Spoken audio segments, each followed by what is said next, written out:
Muito bem, bom dia novamente a todos. Se tens a tua Bíblia, vamos até Mateus capítulo 7.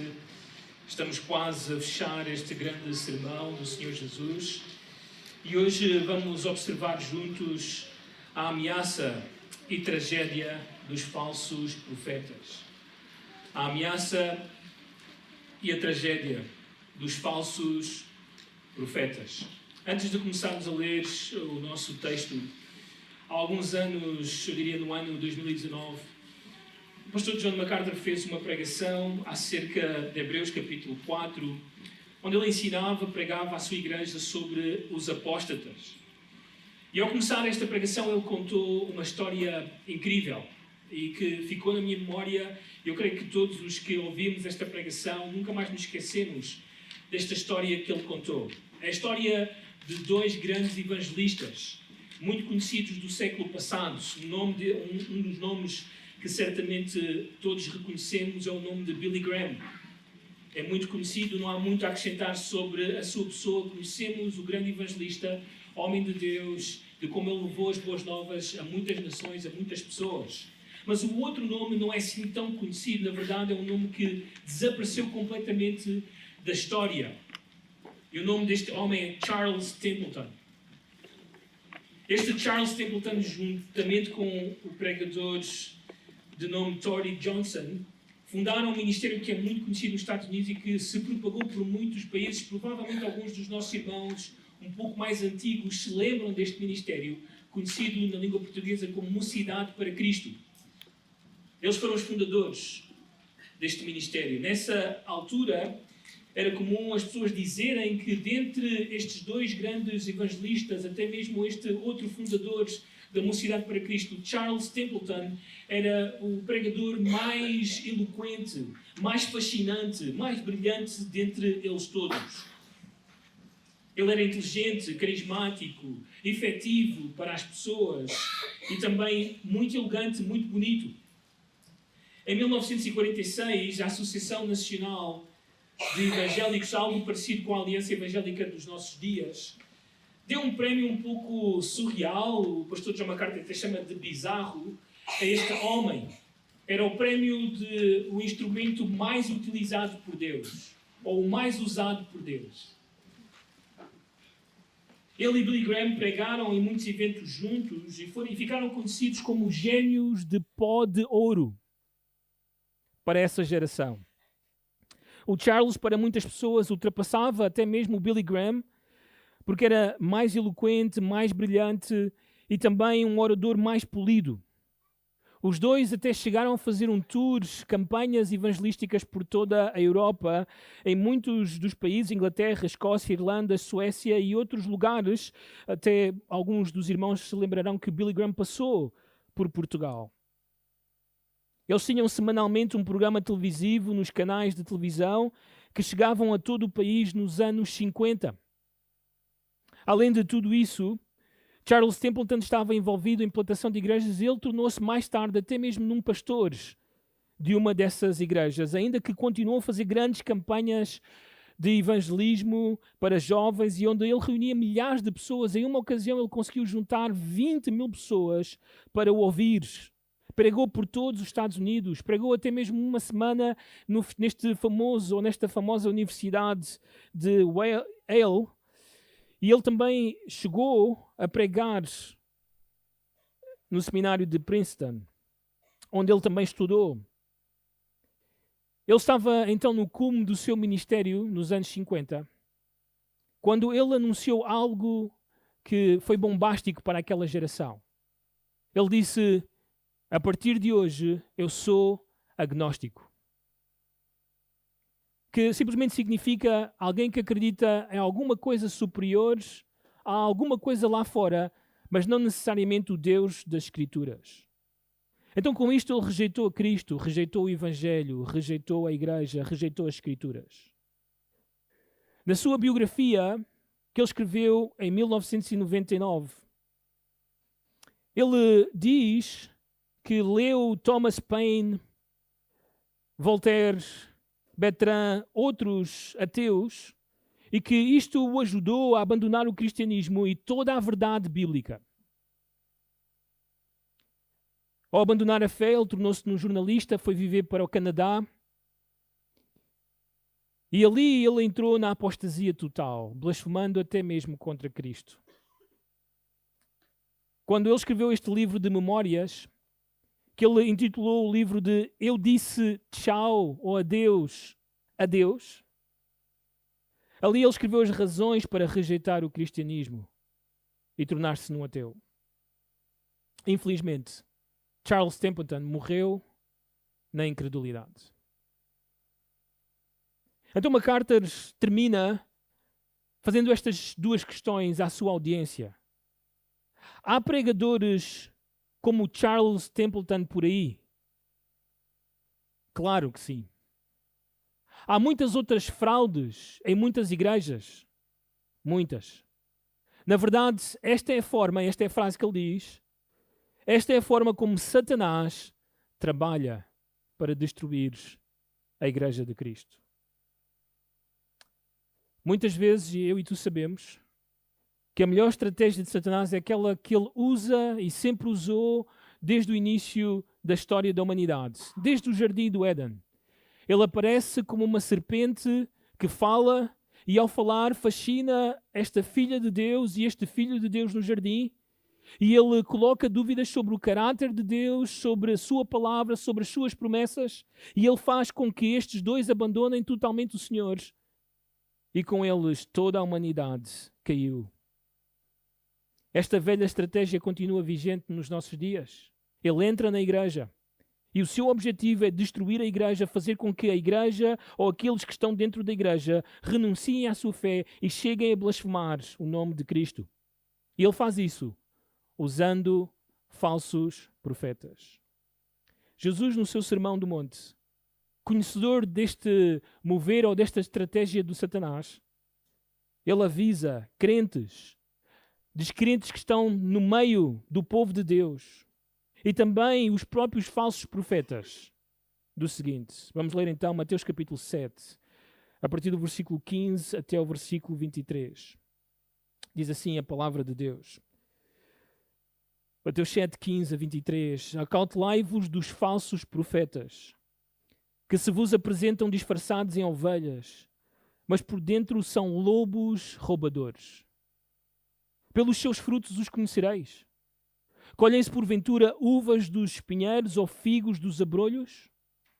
Assim toda a árvore boa produz bons frutos, porém a árvore má produz frutos maus.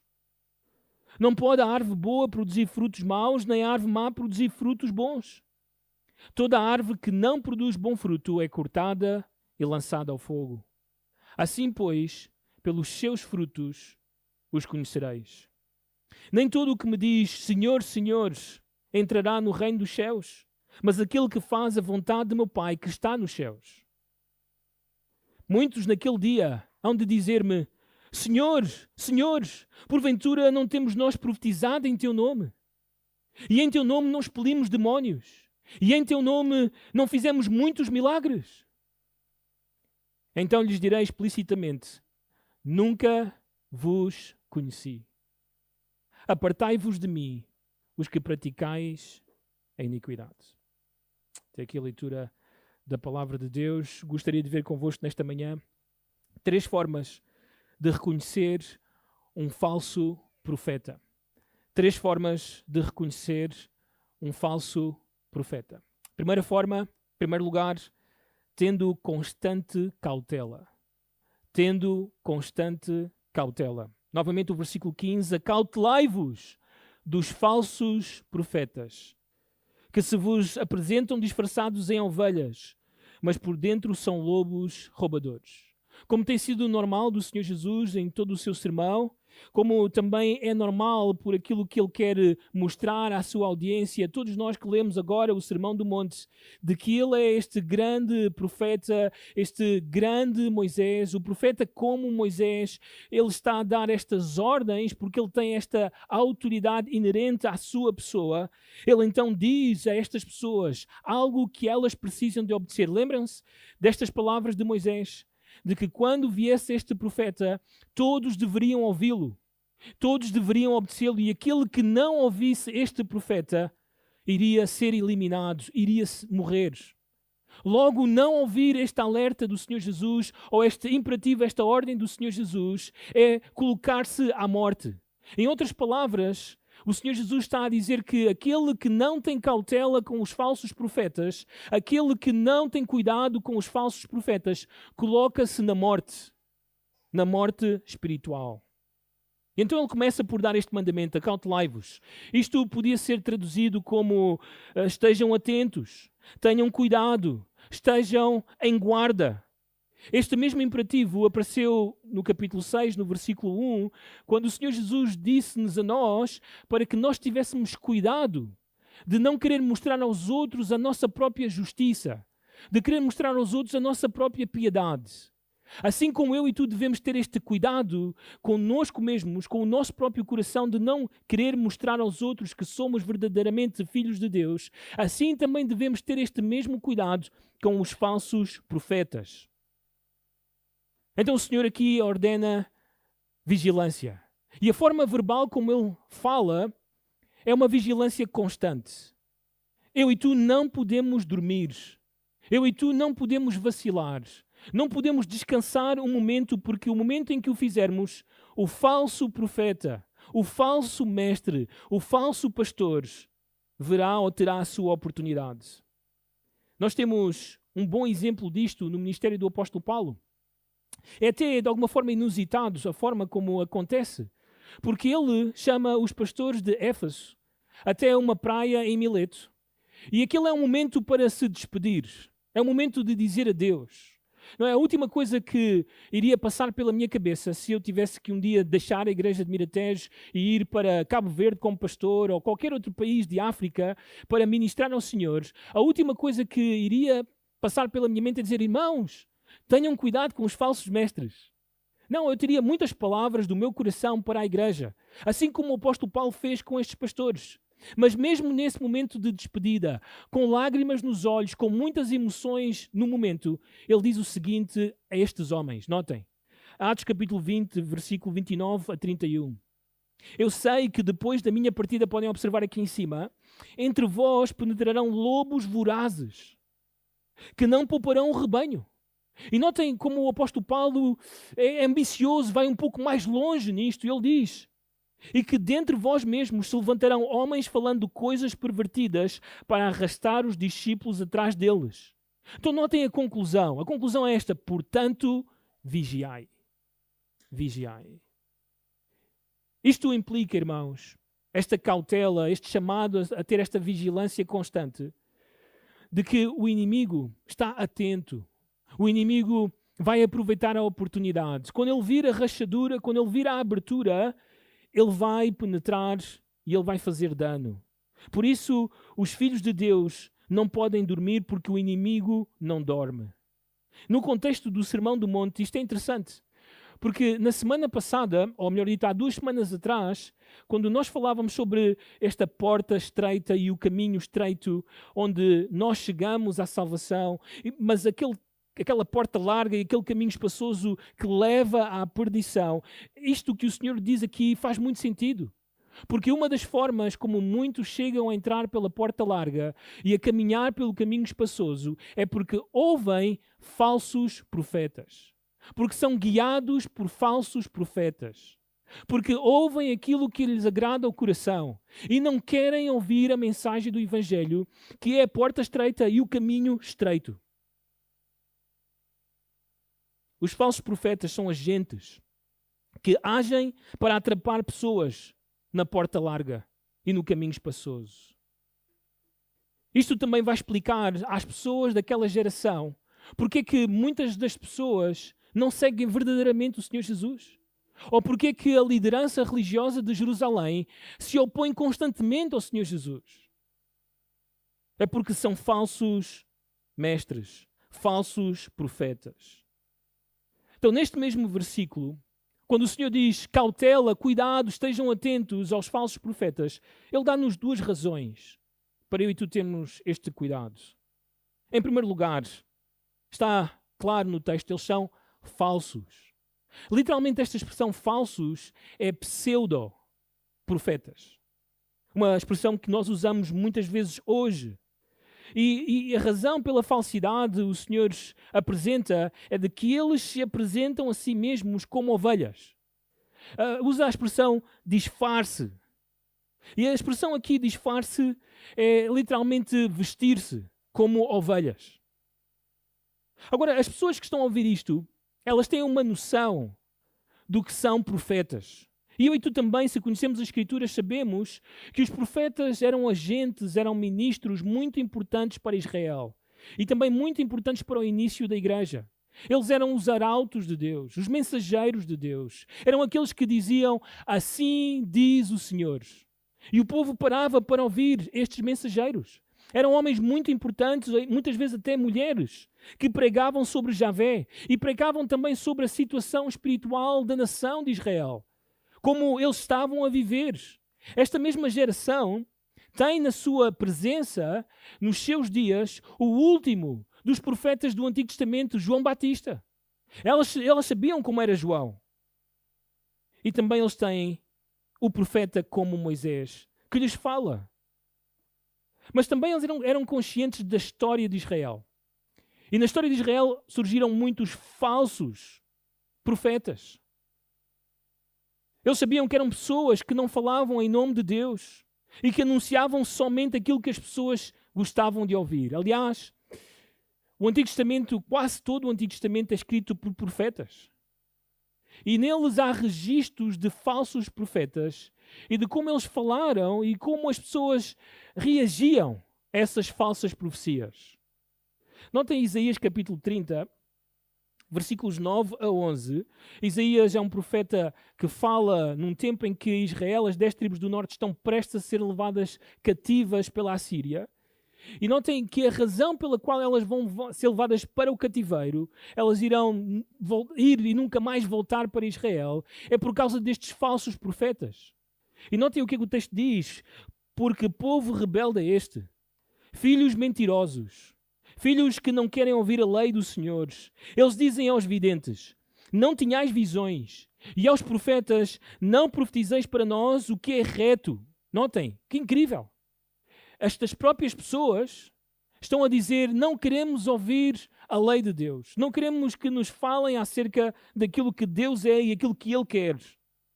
Pelo contrário, profetizai-nos ou dizei-nos coisas aprazíveis, coisas agradáveis.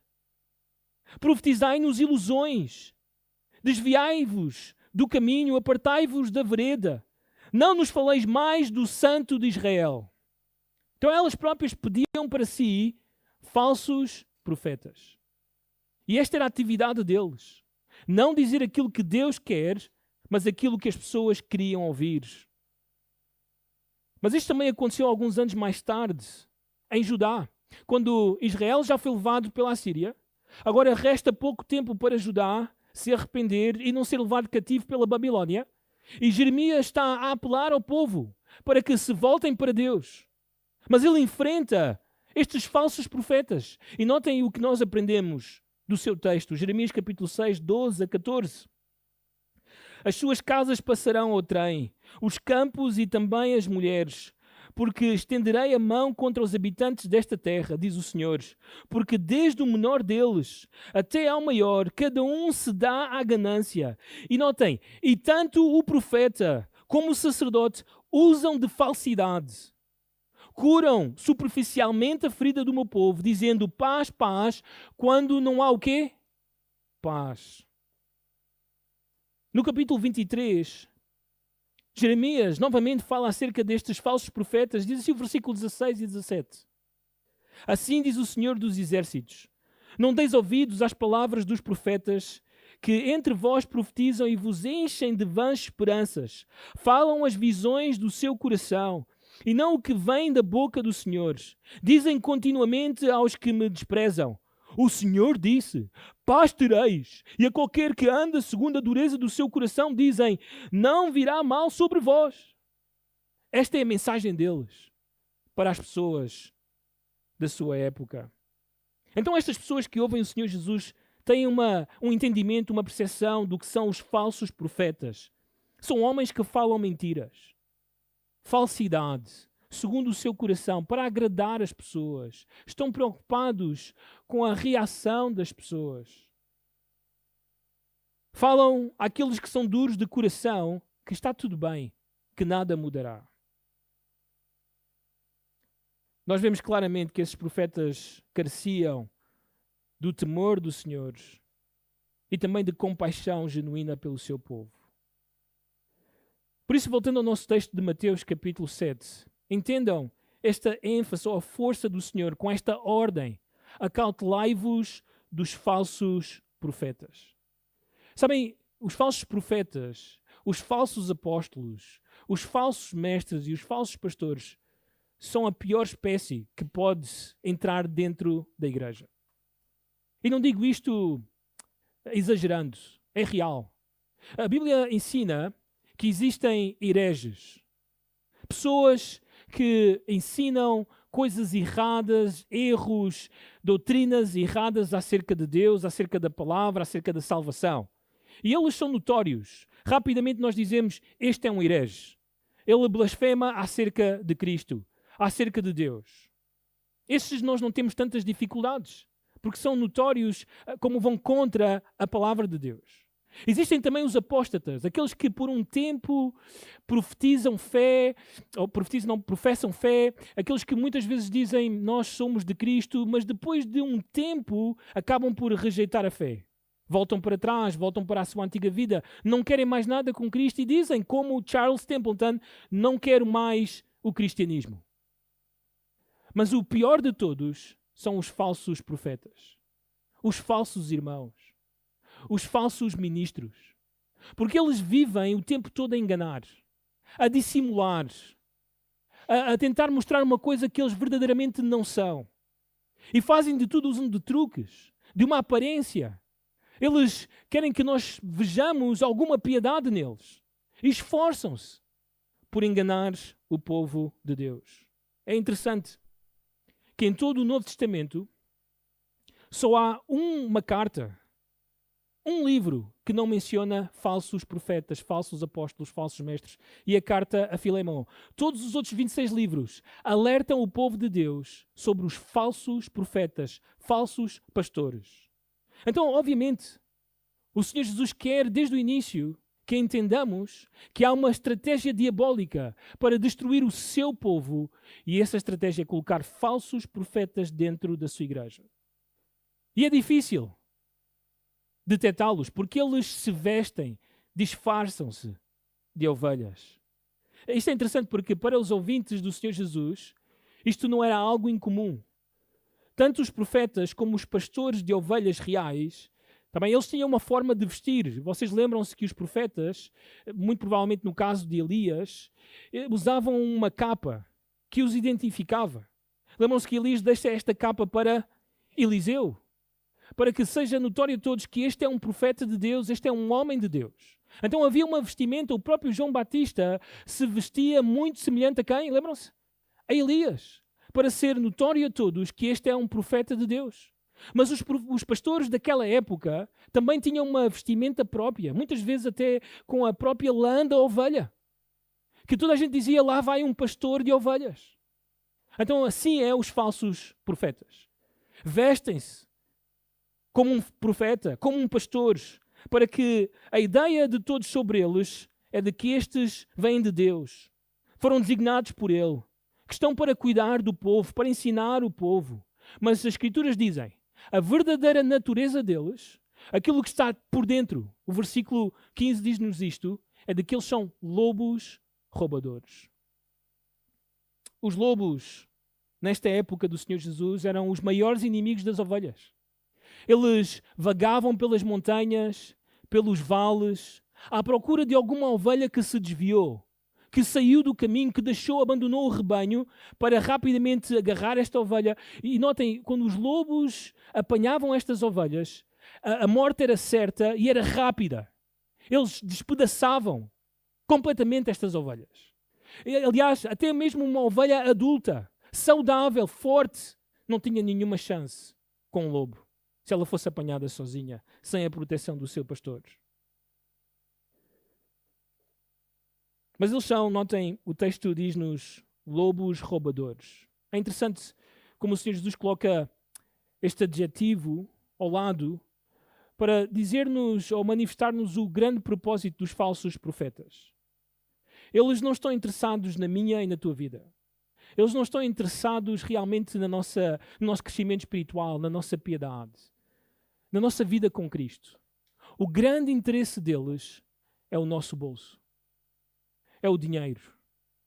Por isso, às vezes é bem notório em muitas igrejas que constantemente aquilo que se fala, aquilo que se apela, aquilo que se diz ao povo de Deus é deem dinheiro, deem dinheiro.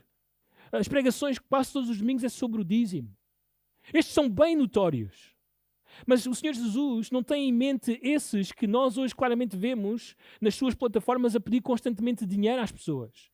Ele tem em vista pessoas mais subtis. Pessoas que nós não percebemos claramente no início de que são uma fraude, são ladrões. A ideia é de pessoas que eu e tu entramos num autocarro em Lisboa e temos estes famosos carteiristas que passam por uma pessoa qualquer e que vão contra ti e quando te apercebes levaram-te a carteira. É um pouco disto, mas atenção, ao mesmo tempo eles são lobos.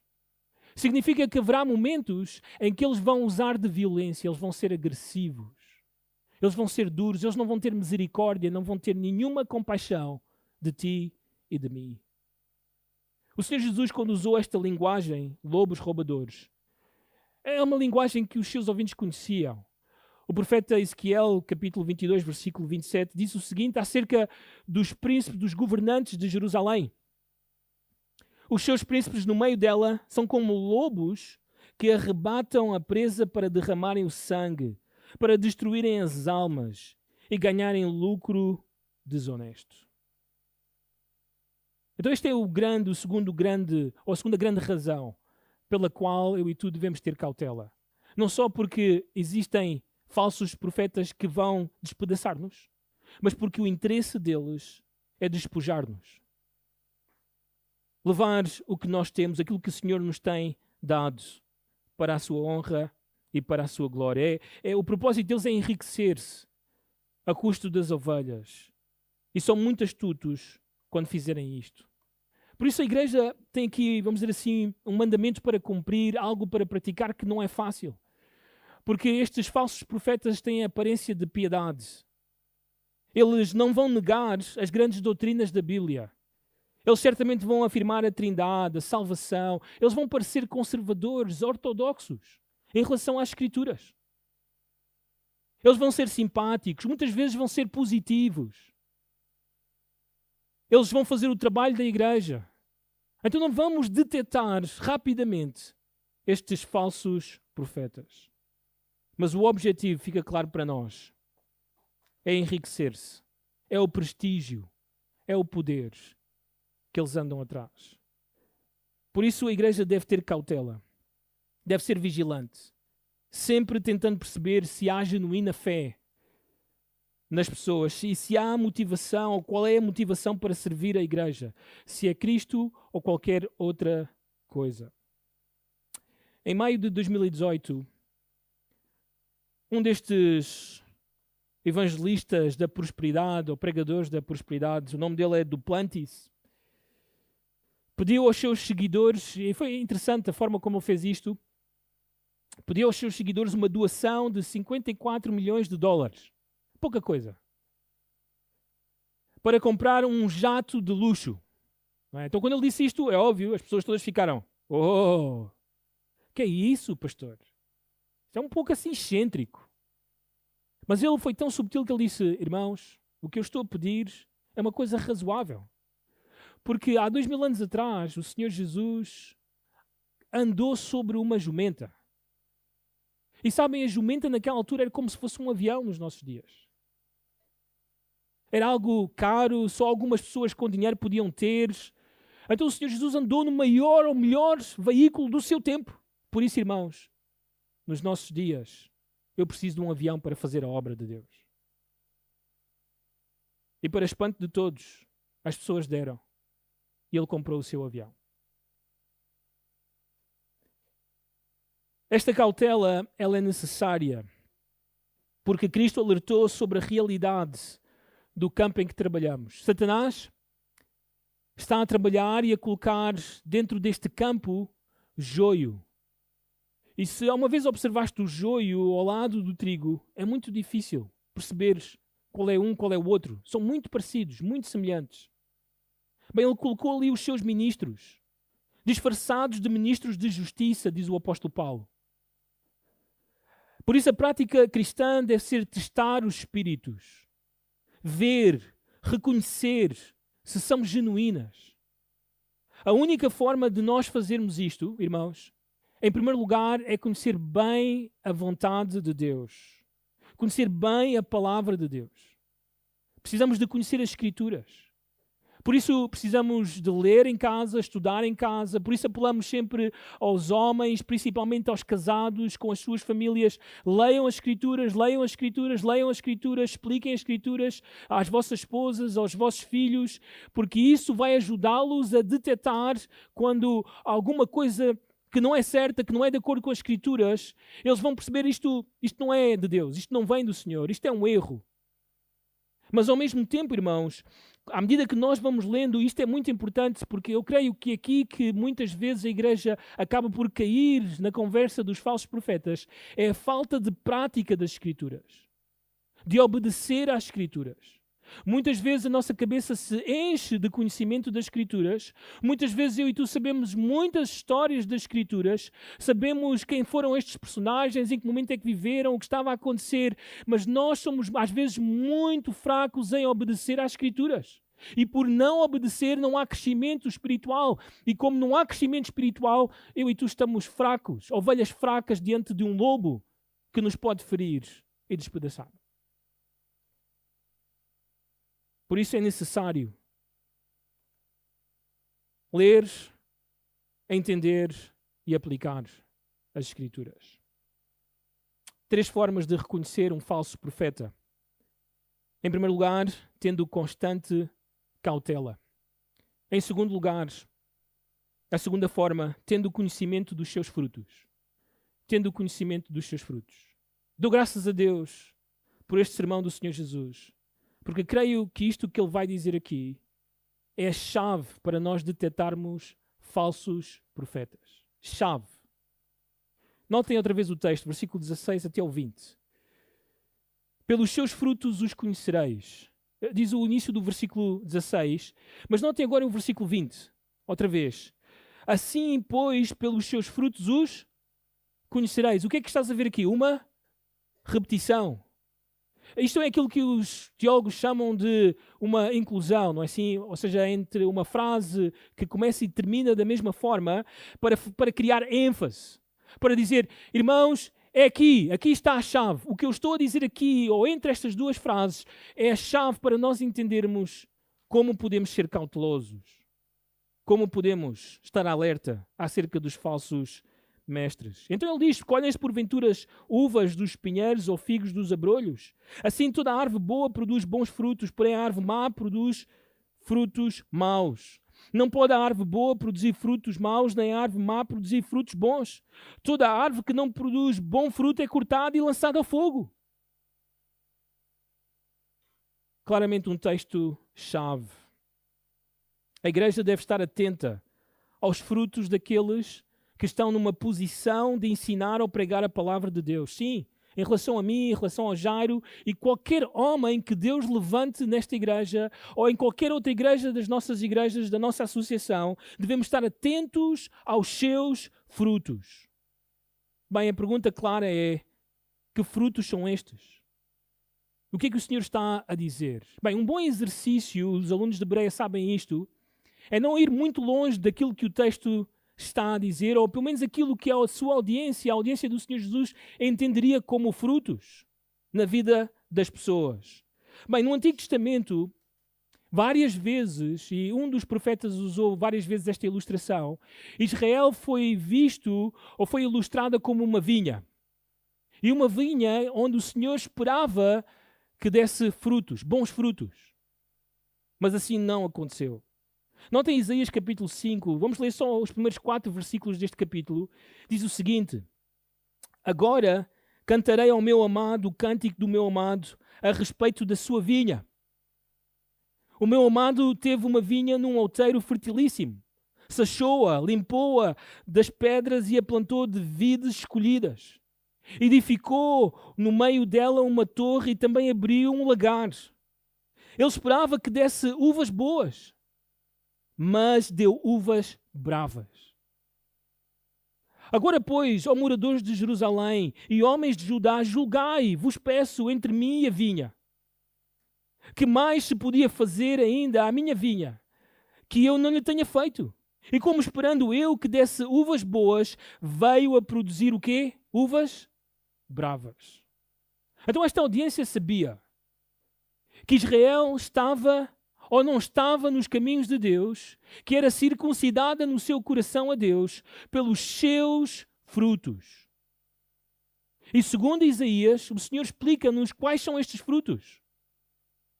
Isaías capítulo 5, versículo 7, notem, porque a vinha do Senhor dos Exércitos é a casa de Israel, e os homens de Judá são a planta dileta do Senhor. Este desejou, notem o fruto, que se exercessem juízo, e eis aí quebrantamento da lei. Então o Senhor esperava que eles vivessem de acordo com a lei, que agissem de acordo com a sua palavra. Mas não foi o que aconteceu. Pelo contrário, quebrantaram a lei, foram contra a lei, violaram a lei. Justiça era o que o Senhor esperava, vidas justas, e eis aí clamor. As pessoas, esposas, clamam a Deus por homens violentos. Filhos clamam a Deus por pais que os abandonam. Pessoas na rua clamam a Deus porque ninguém olha por elas, ninguém as ajuda. Era isto que estava a acontecer em Israel. Não viviam de acordo à palavra de Deus. Logo, quando Jesus fala destes falsos profetas a esta geração, eles sabiam, o Senhor está a falar de homens que vão falar de Deus, que vão dizer que são de Deus, mas eles não vivem o que dizem. Eles não vivem de acordo à lei de Deus. Pelo contrário, quebrantam, vão contra a lei de Deus. Além disso, alguns meses antes deste momento do sermão, provavelmente esta geração, esta multidão que seguia o Senhor Jesus, ela também atendia às pregações de João Batista. E João Batista também falou acerca destes frutos. E é inédito porque ele diz isto acerca dos frutos à liderança de Israel. Fariseus e saduceus vieram a João para que João os batizasse. E notem a reação de João a estas pessoas. Mateus 3, 7 e 8. Raça de víboras, quem vos induziu a fugir da ira vindoura? Produzi, pois, frutos dignos de arrependimento. E eu e tu entendemos o que é o arrependimento.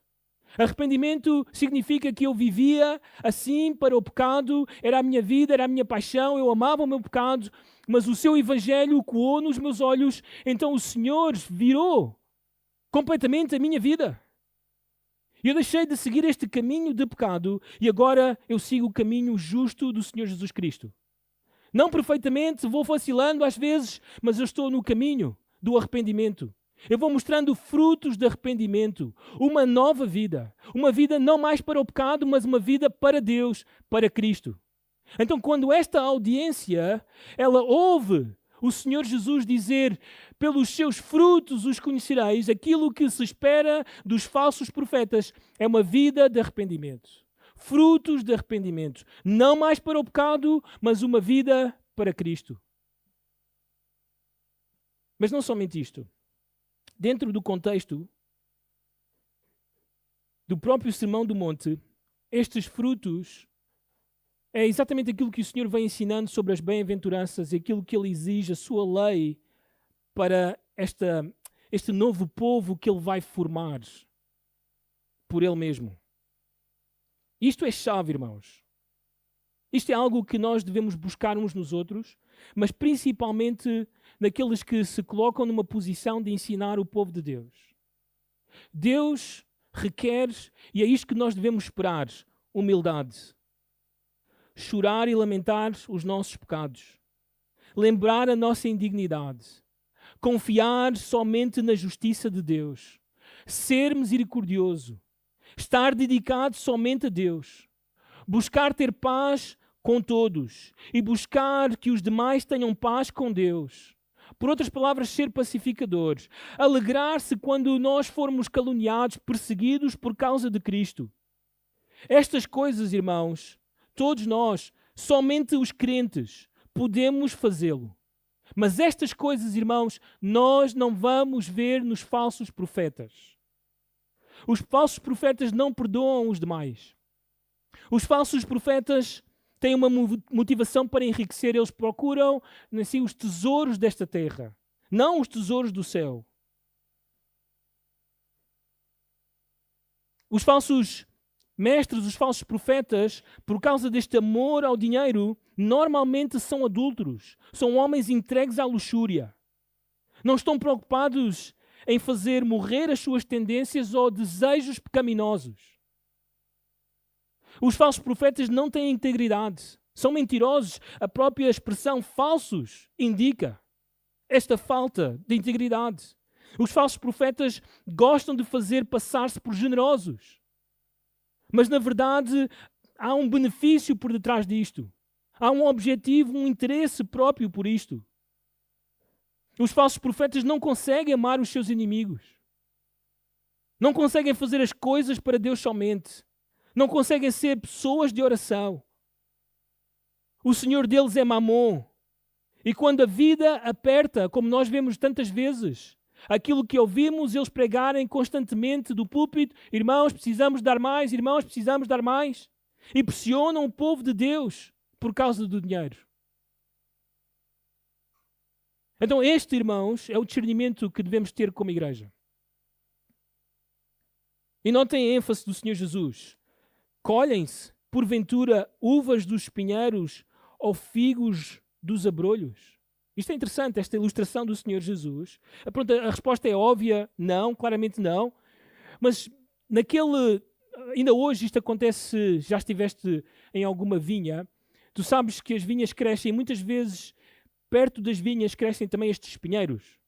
Se não tens cuidado, se tu não estás a cuidar, a podar, a cortar estes espinheiros, eles vão crescer e eles vão se entrelaçar com esta vinha de tal forma que quem chega vê a vinha, vê também estes espinheiros e fica confundido se as uvas estão no espinheiro ou estão na vinha.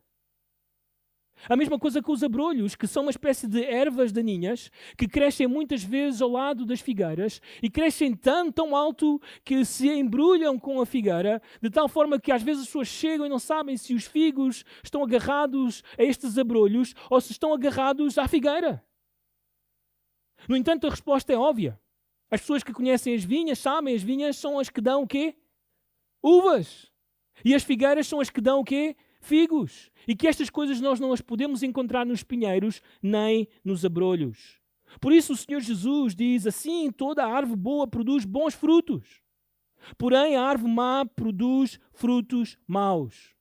Por outras palavras, nós vamos encontrar nas vinhas uvas, mas nos pinheiros vamos encontrar outra coisa qualquer. E é interessante, porque os pinheiros, tanto lá como cá em Portugal, eles dão umas espécies de amoras e que podiam chegar a ser venenosas se não as conhecemos bem.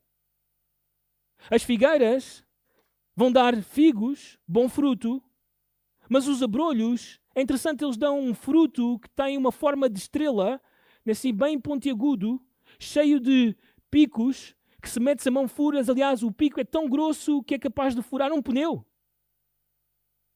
E normalmente estas sementes que estão dentro deste pequeno fruto não podem ser comidos. Não é comestível para o ser humano e podem trazer dano. São tóxicos aos animais. Então nós não podemos, e o Senhor vai deixar isto claro, notem o versículo, não pode a árvore boa produzir frutos maus, nem a árvore má produzir frutos bons. Não podemos esperar que a vinha produza amoras venenosas, nem que as figueiras produzam um fruto que é tóxico. Assim também não podemos esperar que os espinheiros e os abrolhos nos deem uvas e figos. Então o ponto é muito claro. Nós não podemos esperar dos falsos profetas arrependimento, humildade, mansidão, amor, fidelidade, seriedade com o pecado e etc. Estas coisas só pertencem às árvores boas. Em 2019, Costi Hinn, pelo apelido vocês já sabem de quem estamos provavelmente a falar, sobrinho deste famoso teleevangelista da prosperidade Benny Hinn, muito conhecido pelo seu livro Bom Dia Espírito Santo. O Costi lançou um livro com o título Deus, a Avareza e o Evangelho da Prosperidade. Ele, neste livro, conta a sua história no meio da família Hinn e de como o Senhor o salvou dali e levou-o para o caminho da sã doutrina.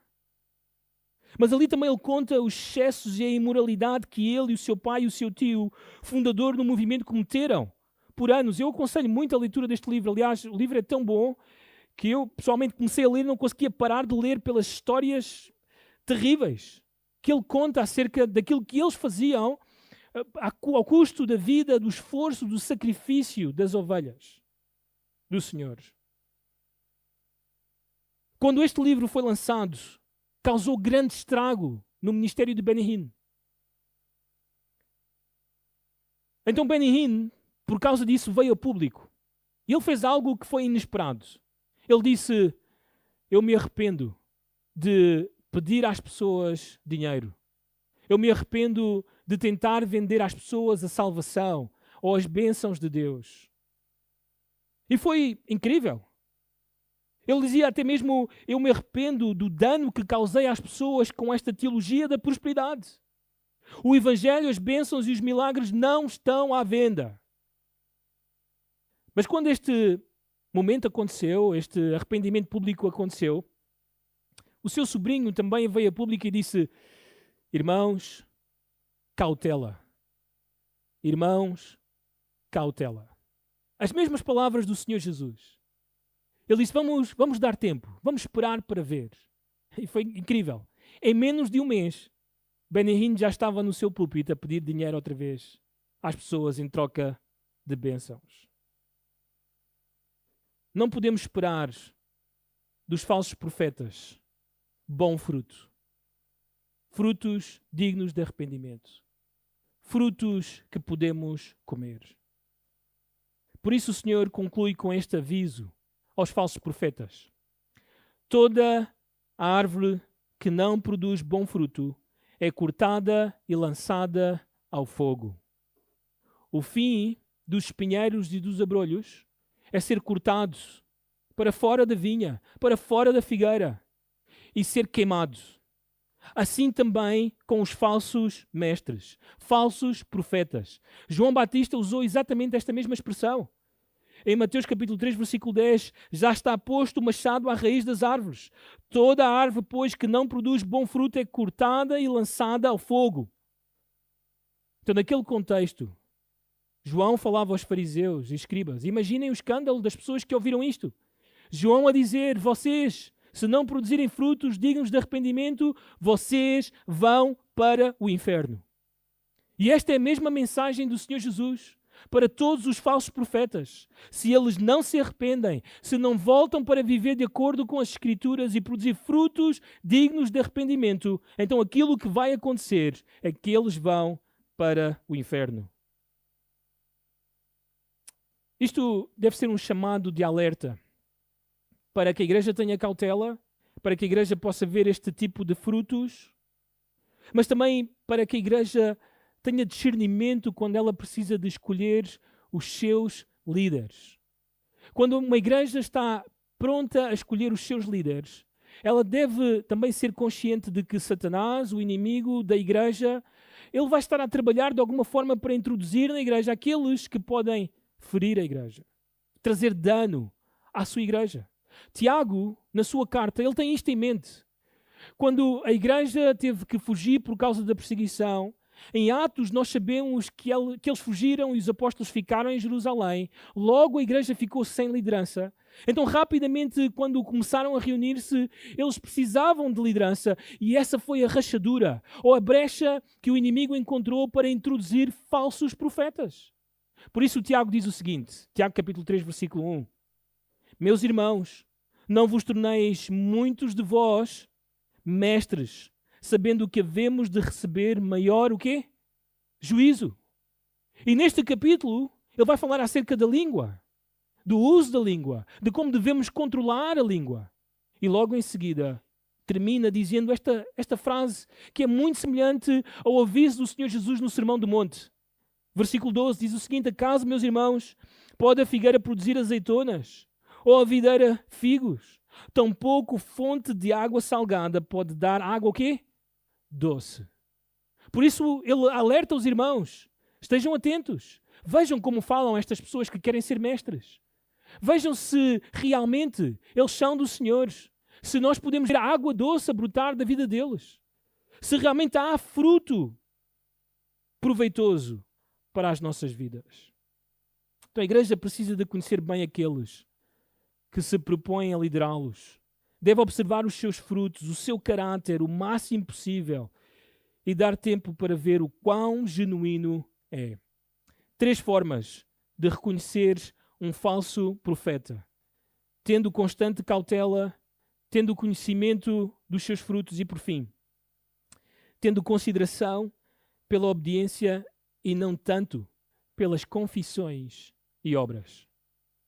Tendo consideração pela obediência e não tanto pelas confissões e obras.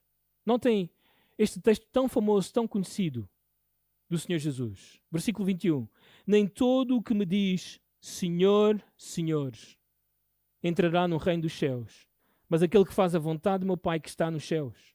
Muitos naquele dia hão de dizer-me Senhor, Senhor, porventura não temos nós profetizado em Teu nome não expelimos demónios e em Teu nome não fizemos muitos milagres? Então lhes direi explicitamente, nunca vos conheci, apartai-vos de mim os que praticais a iniquidade. Por muitos anos, se lês um pouco de história da igreja, eu próprio na minha vida cristã ouvi várias vezes o meu pastor, outros pastores, a alertarem a minha geração através deste texto, da falsa conversão, da falsa profissão de fé. Eu disse-vos, mais ou menos há 2 semanas atrás, que no meu grupo de jovens no Barreiro éramos 50 e terminámos mais ou menos uns 5, 7 a servir o Senhor, fiéis ao Senhor. Então o Senhor Jesus diz isto dentro do contexto em que Ele já falou de uma porta estreita, caminho estreito, porta larga, caminho espaçoso. Nós também sabemos que os apóstolos, os servos do Senhor Jesus, falaram muito acerca disto e falaram em base com este fundamento que o Senhor Jesus lança aqui no Sermão do Monte.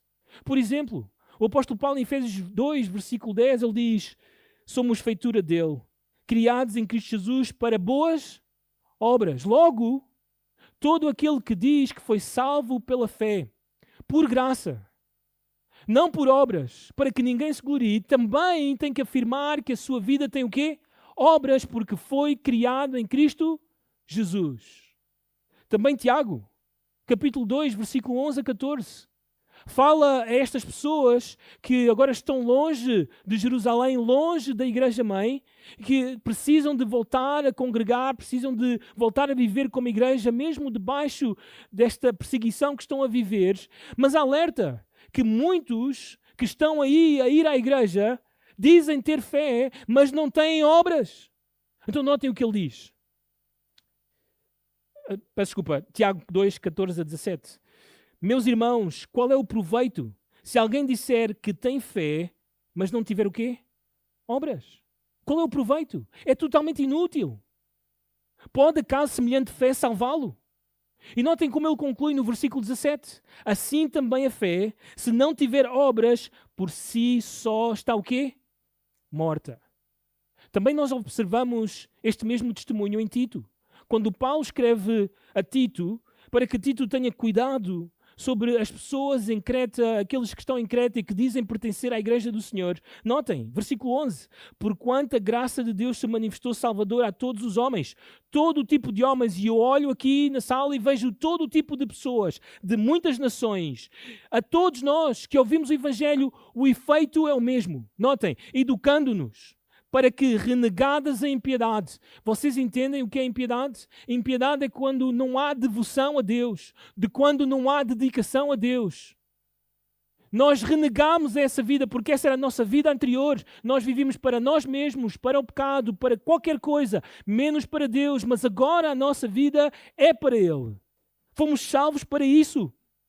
Renegadas então a impiedade e as paixões mundanas, vivamos no presente século sensata, justa e piedosamente para Deus, aguardando a bendita esperança e a manifestação da glória do nosso grande Deus e Salvador, Jesus Cristo, o qual a si mesmo se deu por nós, a fim de remir-nos de toda a iniquidade e purificar para si mesmo um povo exclusivamente seu. E notem, como é que termina o texto? Zeloso de boas obras. Que quer realizar boas obras. Que está impulsionado, motivado para dar frutos. Então é isto que se espera do povo de Deus. Todos estes testemunhos dos apóstolos têm origem no ensino do Senhor Jesus. Então Jesus deixa claro, é insuficiente dizer Senhor, Senhor. E entende, para a mente judaica, esta expressão Senhor era afirmar a doutrina correta. Jesus é Deus. E Jesus é o soberano. É o Senhor da minha vida. É isto que eles vão fazer. Eles vão dizer sim, tudo o que a Bíblia está a dizer é certo. Sim, é certo que a minha vida pertence ao Senhor. Mas a verdade é que eles não vivem desta forma. Aliás, Pedro, na sua segunda carta, fala acerca dos falsos mestres, acerca dos falsos profetas, e ele diz algo que é às vezes até difícil de entender. Mas entendemos à luz das palavras do Senhor Jesus. Notem, capítulo 2, versículo 1. Assim como no meio do povo surgiram falsos profetas, assim também haverá entre vós falsos mestres, os quais introduzirão dissimuladamente, de forma muito disfarçada, quase não nos damos conta, heresias destruidoras, até ao ponto de renegarem o soberano o quê? Senhor, que os resgatou. Isto significa, irmãos, que estas pessoas disseram à igreja, o Senhor Jesus salvou-me. O Senhor Jesus é o Senhor da minha vida. Eles fizeram a profissão correta. Eles têm a doutrina correta. Mas eles renegam, trazendo sobre si mesmos repentina destruição. Incrível.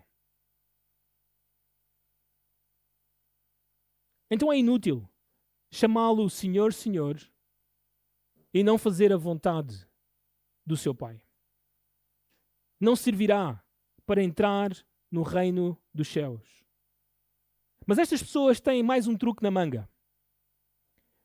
Elas fazem a confissão correta, mas elas foram apanhadas numa vida que não é de acordo com essa doutrina. Então elas vão apelar ao que elas têm feito para Deus. Elas vão dizer o seguinte, notem o texto, naquele dia, no dia do juízo, uma expressão bem conhecida do Antigo Testamento, no dia em que Deus vai julgar os incrédulos. Naquele dia, eles vão chegar perto do Senhor e dizer, Senhor, no teu nome, nós fizemos muitas coisas. Nós profetizamos, nós expelimos demónios e nós fizemos muitos o quê? Milagres. Então aquilo que eles estão a dizer é, Senhor, nós fizemos coisas extraordinárias para ti. Quando nós lemos estas coisas, nós dizemos, uau, incrível. Quem de nós iria duvidar de pessoas que fizeram coisas tão incríveis? Mas o Senhor está a usar este exagero para que nós notemos que não estamos tão interessados nas grandes obras que as pessoas fazem, nos grandes feitos que elas têm realizado para Deus. Não é isso que importa no dia do julgamento. Nada disso. Aliás, aqui também temos um parênteses muito importante, irmãos. Muitos dos irmãos que frequentam a nossa igreja vieram de contextos de igrejas neocarismáticas, carismáticas, onde muitas vezes ouviram os seus mestres, os profetas, alguns até apóstolos dessas igrejas, dizer que faziam curas, faziam coisas incríveis.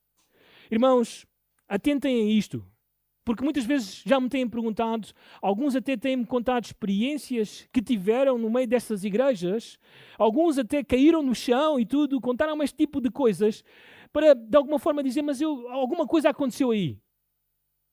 Bem, deixem-me explicar-vos a estratégia de Satanás. Ela é conhecida, está nas Escrituras. Notem este texto de Deuteronômio capítulo 13, versículo 1 a 3. Nós fomos avisados desde o início. Diz assim o texto: quando o profeta ou sonhador se levantar no meio de ti e te anunciar um sinal ou prodígio, dizer, amanhã a lua vai desaparecer, e suceder o tal sinal ou prodígio que te houver falado, qual será a tua reação? Uau! É profeta! É do Senhor! Mas notem. E disser, vamos após outros deuses que não conheceste e sirvamo-los, não ouvirás as palavras desse profeta ou sonhador? Porquanto o Senhor vosso Deus vos prova para saber se amais o Senhor vosso Deus de todo o vosso coração e de toda a vossa... Incrível, este é um texto incrível. Porque o Senhor está a avisar-nos que haverá profetas, que haverá homens que podem realizar coisas incríveis e que são testes para o povo de Deus, para ver se eu e tu vamos seguir a palavra de Deus. Vamos seguir aquilo que a palavra de Deus diz. Mesmo quando acontece algo incrível. É um teste à nossa fidelidade a Deus. Notem Marcos, capítulo 13, o próprio Senhor Jesus disse isto, versículo 21 a 23. Isto neste sermão escatológico. Então, se alguém vos disser, eis aqui o Cristo, ou ei-lo ali, não acrediteis, pois surgirão falsos cristos e falsos profetas. Notem o que é que eles vão fazer? Operando sinais e prodígios, para enganar, se possível, os próprios quê? Eleitos, os filhos de Deus.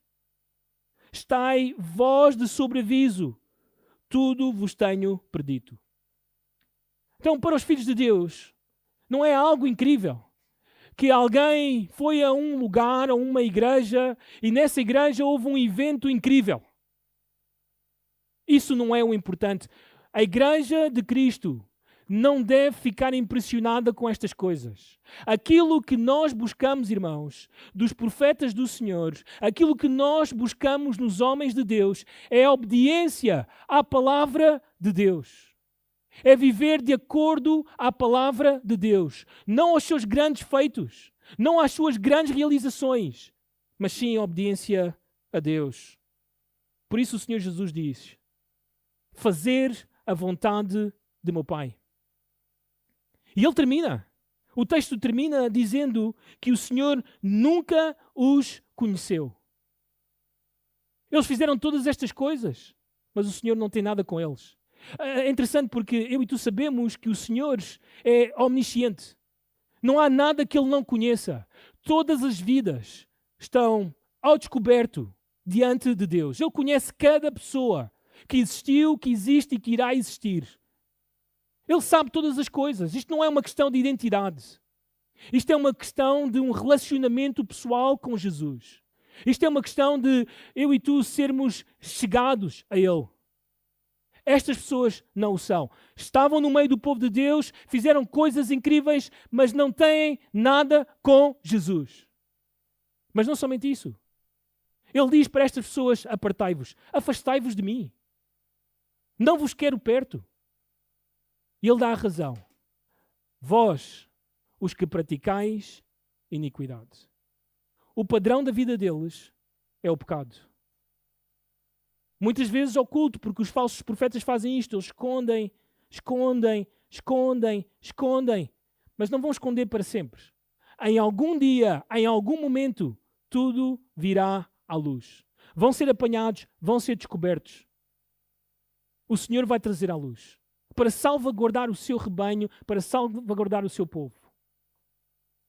Então ele diz que a prática destas pessoas é a iniquidade, literalmente violação da lei, infringir a lei, aquilo que Jesus demanda. Não só não obedecem, como vão contra. Então o padrão dos falsos profetas é matar pessoas nos corações, adulterar, mentir, enganar, vingar, buscar prestígio, tesouros na terra, ser impiedoso, fazer tropeçar os outros no caminho para a salvação. Estes são os falsos profetas.